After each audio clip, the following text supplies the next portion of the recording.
Hey, in today's video, I wanted to talk about one of the easiest prioritization frameworks that you can apply to your projects, to your ideas, to your roadmaps. There are many different prioritization frameworks out there. Some of them are going to be easier to implement. Some of them are not going to be so easy. And this is one of the reasons why I really like this framework. And I think that you should take a look into it too. So the framework that I'm talking about is going to allow you to categorize items or features in 4 different categories. What are your must-haves, what are your should-haves, what are your could-haves, and what are your won't-haves? This framework is also known as the MoSCoW model or the MoSCoW framework. So let's go quickly through these 4 different stages, what they mean, and how you should apply it. The first stage are the must-haves. If it's not obvious, must-haves is telling you that these are features or items or parts of your product that you must have as part of the product. What you can consider as must-haves, typically these are going to be several things, like what is your main value proposition? You have to have a set of features that are going to allow your customers to bring or to get that value from out of your product. Another set of features that are going to be must-haves are features that the users are going to need, and they are non-negotiable to be able to work with your product. Let's talk about some examples. Sometimes I have talked about having an exercise app as an example. And one of the things that you can say that is a must-have is to have a set of features that is going to deliver the value to your customers. So for example, if I say that my value proposition in my app is to help people get in a better shape by doing body weight exercises, I should have features that allow people to understand how to do those body weight exercises and do it on their own. This would be kind of my set of features that deliver on my value proposition, that deliver on the promise of my product towards those potential customers. Another set of features that are going to be must-haves, and it depends, of course, in which stage of the development you are going to be things like an e-commerce. Well, I had to have a product that obviously has to be profitable. And because it has to be profitable, I had to be able to sell it to customers. I had to be able to get money, to be able to continue growing it, to be able to continue delivering that promise that of what the product should be bringing to the customers. That would be a must-have feature for them. The should-have features are features that are really going to be important for the customers, but not as critical as the must-have features. So are features that you should have in your product if you have the opportunity to develop them. Not always you are going to be able to have the time, the resources, so sometimes you are going to have to postpone these ones and do them in later stages. If we are thinking about the exercise app that I said earlier, we are thinking from the point of view of launching the first version, like an MVP, should have opportunities could be adding a wider range on set of exercises to the app. So for example, exercises that you could do at home, exercises that you can do at the park, exercises that you can do in a regular gym.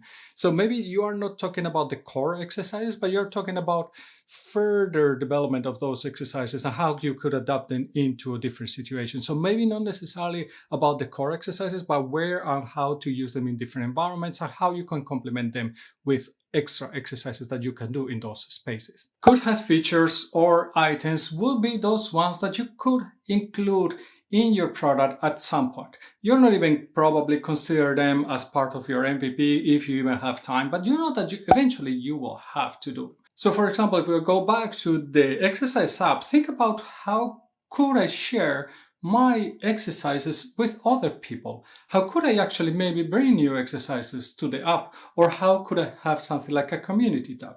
Maybe not something that I need for the very first release, but something that I can add along the road and when I am developing the product further.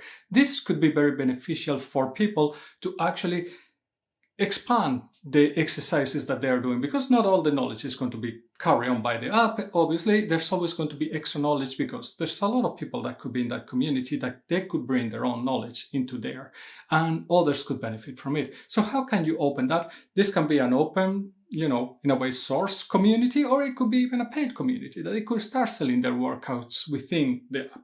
So this is something that you could think about as being something that I could have in the future, but it's something that I'm sure that I'm not going to be doing during the very first releases. And finally, you are going to have the won't have features or items. Here you want to talk about what are those items that your product, your solution is not going to deliver for the customers.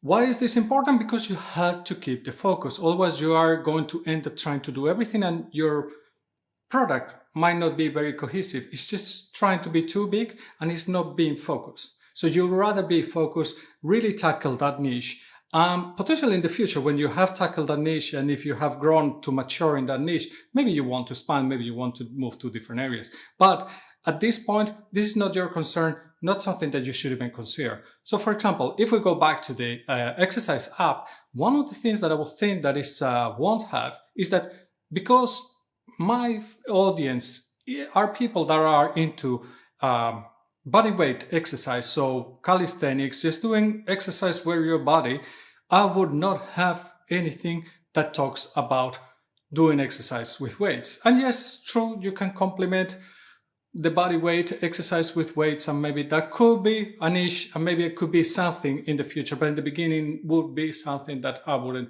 necessarily talk about, or at least I would not try to support within the app, because you want to concentrate on one stream, really nail down that stream pretty well, bring a great solution there.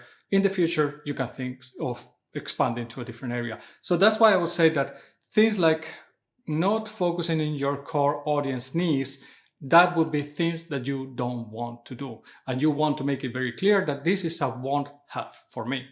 So the MoSCoW framework is a great framework for usually very expert teams that understand what they are doing to try to figure out what are the potential features once they do like a brainstorming of what are all the things that we could have in the app.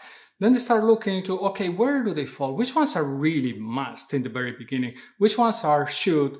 Which ones I could do sometime in the future? Which ones I would not do ever? Because, they go against what we think that this product should be. Different prioritization frameworks don't have to be used on their own. You can use MoSCoW in combination with something like value versus effort, or impact versus effort matrix, or RISE framework.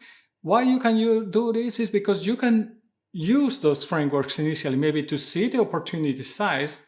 They are very good at doing that because they try to measure the potential size of that opportunity. But when you are thinking about the features, sometimes it might not be that easy to translate into the same kind of prioritization framework. In this case, I think that the MoSCoW framework does a much better job, especially when you're talking and working with teams that really understand the problem, that they really understand the solution that they are working in, the solution space, problem space, video here.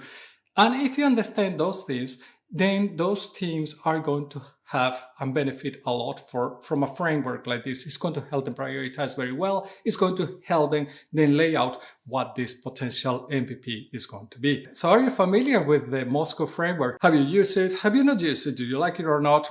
Share your thoughts with all of us. And if you want to hear more about the most popular prioritization frameworks for software development, go check out this video. I will see you in the next one. And remember, stay safe.